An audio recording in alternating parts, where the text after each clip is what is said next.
Okay, the very first variety I'm going to show up here is the okay, it's the Dutya Yuki Cherry Blossom.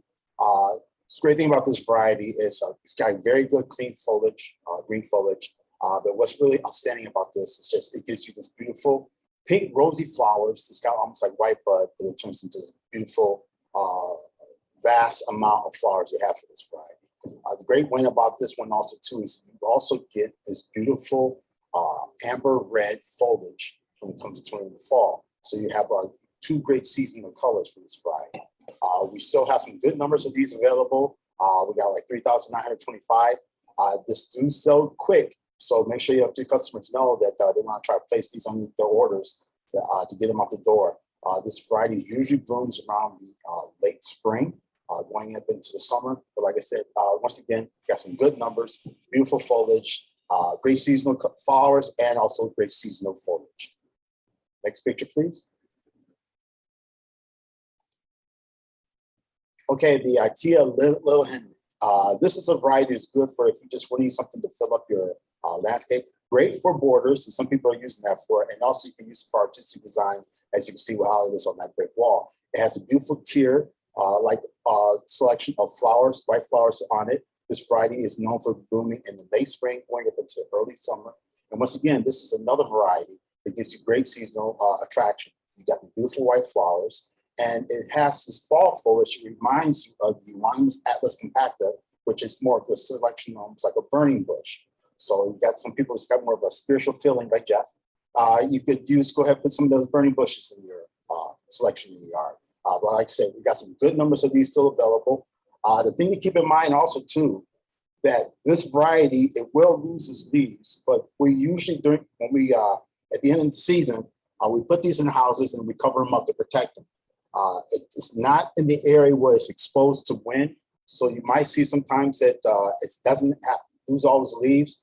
I know last year some customers got that and were asking what's going on with it. It's just that once you get into your store's location, everything like that, you will see some of these leaves drop. But that it's just because it's not exposed to the season to it naturally let the leaves drop and the wind blow the leaves away and everything like that. So be expecting in that. But like I said, this variety is also a dwarf. It's also so that way you can always plant it right in front of some good landscape. That way it is not going to overtake your selection or your design. Next picture, please. Now this is the Let's Dance Reba. This is one of the varieties. If you watch those Proven Winner videos or courses that we've been taking, mostly a lot of us been taking during the course of winter. This was one of the varieties they had on selection. They showed this picture is actually from that video. I did a screenshot of it, and what's great about this, besides it being one of our newer varieties, it has this beautiful pink rose-like selection of flowers to it. The great thing about this is that how you control the pH in the soil will depend upon what colors you get. You can either control it by getting this beautiful rosy pink flowers, or you get this vast array of colors of more. It's going to be purple, pink, and some blue. So if you like that natural bicolor from one plant, it all depends on how you control the pH. You probably get with Jeff or growers, get some more details on how to do that. But you got some good choices for this, either solid pink or a vast amount of colors. So you got two wins and one variety. Like I said, this is one of our newer varieties. Next picture, please. Agustium Arboleum. This variety is really great for those who just want those natural borders or hedges, who don't want fences. This variety, we have it in a 2-gallon, and as you can see, for a 2-gallon, this thing would get huge. It would grow almost 3 feet in 1 year. And the great thing about this, it does handle some heavy trimming or pruning you can put on it. It can handle that punishment. This is another great variety for it won't take very many of these to fill out an area. As you can see, like along the side, that border, and look at our plant right here. You only need a couple of these to fill up an area. That's great about that. It also has this beautiful tiny white flower on it. And bloom time around this variety is usually around June. So if you want something to get a nice natural border in your yard, this is a great variety, and you cannot beat that price that we're selling for a 2-gallon at that size. Like I said, remember, this is a very fast grower. It would get 3 feet in 1 year. So that's something else you might keep in mind. We still got some good numbers of this available, like 1,012. So just keep that, like I said, good for landscape and borders, but like Augusta Margolians. Next picture, please. Now roses. All right, we got the rose drift, which is one of our hotter and most successful varieties of the drift roses. We still got some good numbers of that, almost 3,135. And like I said, for rose drift, great thing about the drift selection is they're more of ground spreaders. They're more, as you can see, when it comes to the height and the width, it will get 1 feet to 2 feet in height, to 2 to 3 feet in width. So that reason why it's more shade, it's more short and compact, ground spreader, great for adding some brilliant color in the landscape. And like for this, I have 2 varieties that we got really good numbers on it. Like I said, we got the rose drift. If you scroll down, the next variety we also do is the drift pink. The great thing about the drift pink is not only will it look good in your landscape or in your borders, but it makes a great patio design. As you can see, pink is a very calm, soothing color. Very pink, I know that. But anyway, it's very nice, soothing color. Like I said, we got some good numbers of this also available too. We got 1,495 of these. And as you can see, it is pot full. This is last year's crop. So you can only imagine what that plant's gonna look like once we get a nice trim of it and start getting it out there to your customers. So like I said, 2 varieties, drift pink on the drift and sweet drift. So let's keep that in mind for your roses. Next picture, please. All right, we got the Himericalis going bananas. This is a variety that's really good. It's great daylily, and it's really good for mass planting.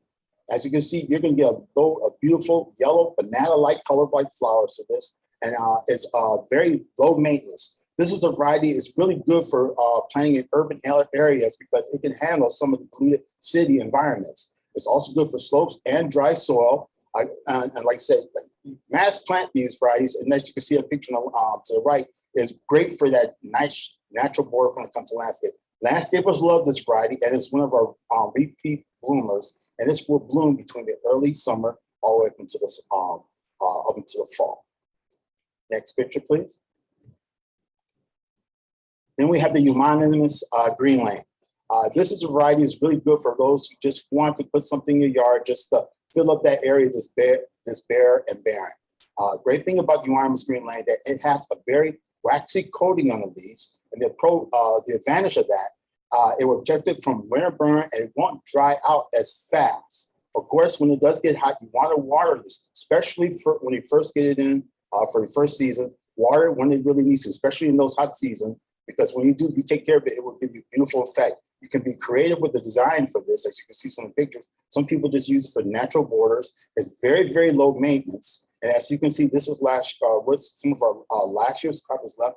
Jeff will just get a light trim of these, get rid of those shooters, but it will be a nice, beautiful, compact variety. But like I said, we still got 1,245 of these, and it's great for a natural look in the landscape. Next picture, please. And then we have the winner, the prize, it's the Wigelia by Monet. You got 3 good advantages for this variety. First of all, you get this very beautiful, rosy pink flower. And one thing that we found out is a little tip is that depending upon where you plant this, it's what you're going to get when it comes to the foliage. That picture is the same plant, but if you plant it in the shade, your foliage will be more of a variegated white. But if you plant it somewhere in direct sun, as the season progresses, it will turn to that nice rosy variegated leaf. As you can see, so what effect you want depends upon where you plant it at. So you got some great ones with this. 2 types of different foliage and a beautiful rosy pink flower. We still got some good varieties of this left. We got 896. Like I said, you can't lose for this when it comes to variegated and natural season color. So first up is a hydrangea jetstream, which is of course folia. I've never really been a big fan of oak leaf hydrangeas because you don't get much of a flower, but with this variety coming out, it puts off a ton of flowers. If you've been over there, we got them over at Long Road now, but I know towards the end of summer last year when they got moved over, these things were covered in flowers and buds, looked gorgeous throughout the fall. Aside from the foliage with the oak leaf, the flowers come out white, turn into this rosy pink color. And then if you scroll down, which really blew my mind last year, was the fall color. It turns into this gorgeous dark red color and it looks phenomenal all throughout the house. And next up, I did a comparison between the red point and the Frank's red that we have. Common name for the red points, obviously red point. Frank's red is also known as the red sunset. Frank's red got introduced in 1966, where the red point came out in 2006. They get the same height and width. So going through the Frank's red, it is one of, if not the most popular Acer rubrum tree that's out there right now. It's earned its reputation for being heat tolerant down in the south, as well as being able to survive up in the northern conditions. And it is slightly hardier than red point. Everything that I could see said it went down to a negative 30 degrees Fahrenheit, where the red point only went to a negative 20. So I know we're never going to really encounter that, but for the more northern states, they might.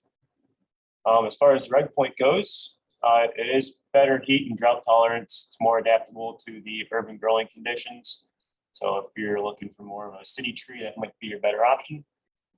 And it claims to not take as much work as for growers, so you do get a little bit better return on your investment with less production cost. The fall colors are very similar, but the red point is a little bit more of a brighter red, as you can tell from the colors. The Frank's red has more of an orangey tint to it. And a couple fun facts. I know around here, a couple of my buddies are out running around collecting maple syrup, and they all come from maple trees. So if you ever see the tins on trees or the bags, they turn that into all the maple syrup. And then if you scroll down, something that I learned yesterday while I was doing this, I'll let you guys read through it, but the whole reason they started the different cultivars of red maples actually stemmed from Cleveland, Ohio.